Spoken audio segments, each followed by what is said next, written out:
The union budget is less than a week away. Finance Minister Nirmala Sitharaman stands on the cusp of history. On the 23rd of July, she will become the first finance minister in India's history to present 7 consecutive union budgets. India Inc. is hoping the government will continue to expand capital expenditure while adhering to the fiscal consolidation roadmap.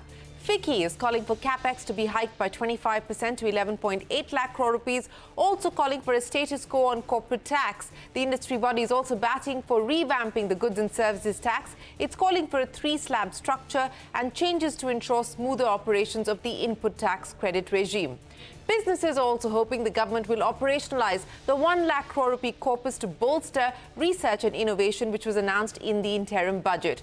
A review of the current patent laws is also on the wish list, which is a long one covering MSMEs, agri-tourism and a lot more. Joining me now to discuss the FICCI wish list and what India Inc. wants from the budget is Anish Shah, the president of FICCI and the Group MD and CEO at Mahindra Group, Anant Goenka, the vice president at FICCI and the vice chairman of RPG Group, Harsha Vardhan Agarwal, the senior vice president of FICCI and the MD of Emami, and Subhrakant Panda, the former president of FICCI and the MD of Indian Metals and Ferro Alloys Limited. Gentlemen, appreciate you joining us here on the program. Anish, to you first. You know, in December, the finance minister, just ahead of the interim budget, speaking at another industry event, had said, look, temper your expectations. This is a vote on account. It's an interim budget. Don't expect spectacular announcements. The expectation now is that since that was a matter of fact vote on account in 56 minutes that the finance minister delivered, will this budget deliver on the so-called spectacular announcements? What are you hoping for, Anish? Shereen, first, pleasure being here with you. We are hoping for a continuation of the development-focused agenda. We've been very fortunate that over the last 2 to 3 years, we've seen a very strong development-focused agenda. Capex growth from the government has been significantly increased. It was up 37% last year, and that will set the industry very well for long-term growth.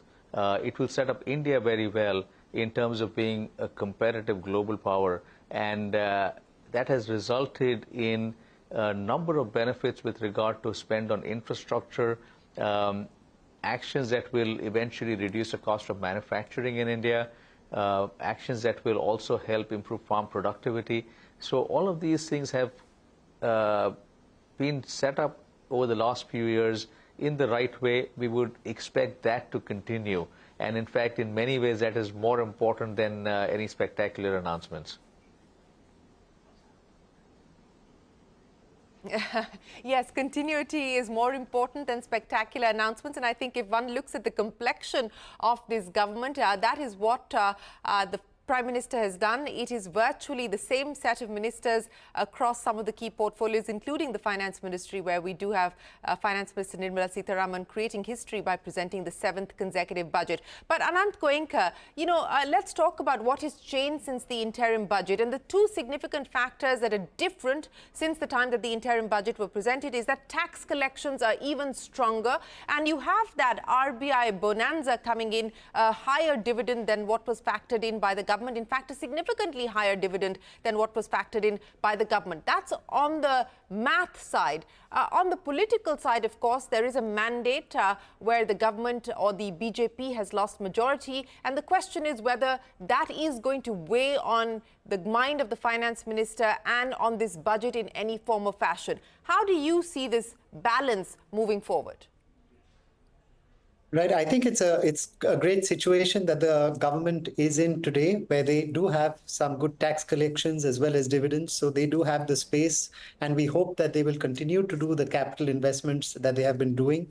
We hope to see an increase in Capex plans because of the multiplier effect that comes in, employment generation that happens, as well as impact on manufacturing because of improvement in logistics, etc., that come in. So I think that is one big expectation as a result of the investment that is there.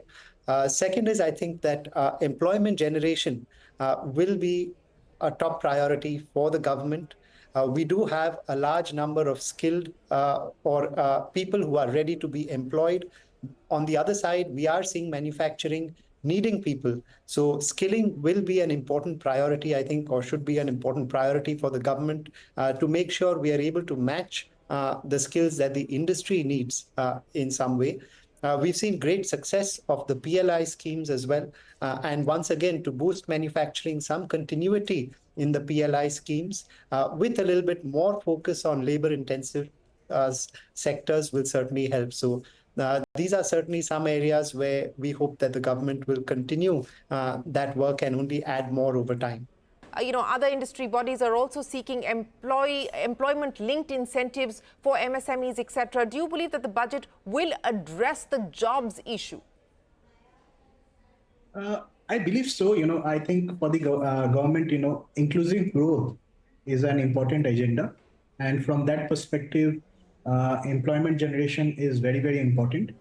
And for that, obviously, the Capex, which the government has been doing, that is certainly one way of increasing the employment, which the government will and should continue and, in fact, increase the Capex spend.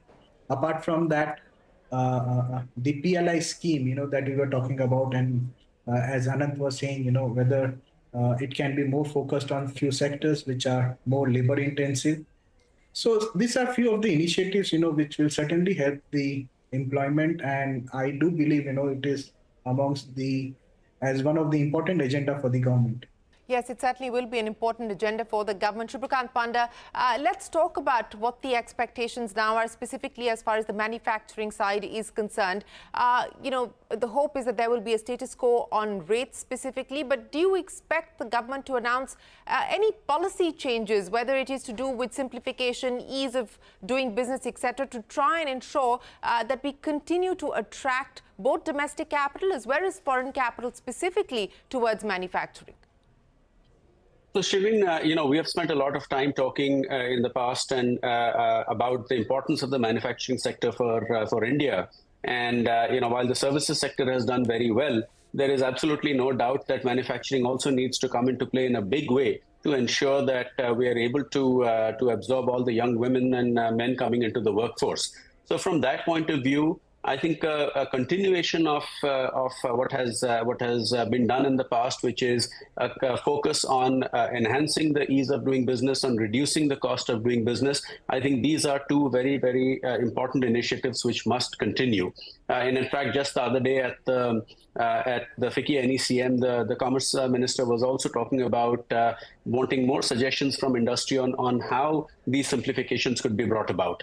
That apart, I think, generally what will be beneficial for the manufacturing sector is the Capex spend, because that has a multiplier effect, that has a knock-on effect. But if I were to talk specifically about expectations from the budget, there has been some indications about addressing in certain cases where there is duty inversion. Of course, the difficulty is that in some cases that duty inversion is because of legacy FTAs. But nevertheless, duty inversion wherever that is needs to be addressed in the best manner possible. And finally, I would say that PLI schemes have done very well and should continue. And as Harsha also alluded to identify new sectors where there could be more of an impact. Well, let's say, for example, the component ecosystem for some of these sectors which have done well. But at the end of the day, what I hope is that the government keeps in mind that PLI are limited time interventions and are not a panacea overall for all that needs to be done to ensure that the manufacturing sector ticks along as smoothly as it possibly can. So, Anant, FAME 3, question mark on the allocation. The Heavy Industries Minister seemed to indicate that cabinet approval is pending now. We spoke with the principal scientific advisor who said that they estimate that from an R&D perspective for electric mobility, they require about 1,200 crore rupees, which various ministries are expected to pool together. But this is, of course, at a discussion stage at this point in time. What would the expectations be specifically on these new industries, on these new sectors, these sunrise nascent sectors? What's the ask? Right. So on the sunrise sectors, I think the government has shown the way through PLI schemes. As and when the world changes and new sectors come up, we hope such kind of schemes do continue, and India can take the leap forward in the world in terms of these sectors. The second is there is about a 1 lakh crore R&D budget that was laid out in the interim budget in February. Some clarity on that would certainly help.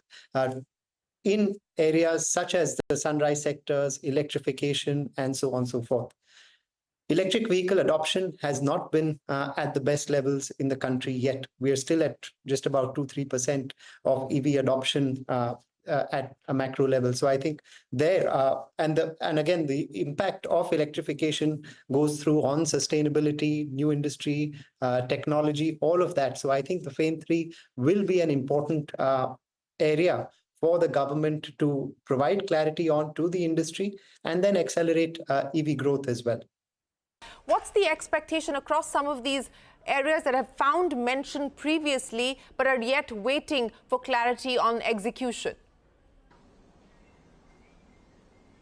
Shereen, here we expect that there will be clarity, and I must say that the government has done a fantastic job with FAME 2. It has helped transform last mile mobility. If you look at the electric three-wheeler industry in India, as well as the small four-wheelers, the tempos and cargo trucks that deliver both cargo and passengers at the last mile in large cities, the industry has gone from 0% electric to 20% electric literally in 3 to 4 years. And we are confident we will get to 100% electric by 2030. And the set of incentives with FAME 2, hopefully continued in FAME 3 and PLI, are what has helped transform this industry.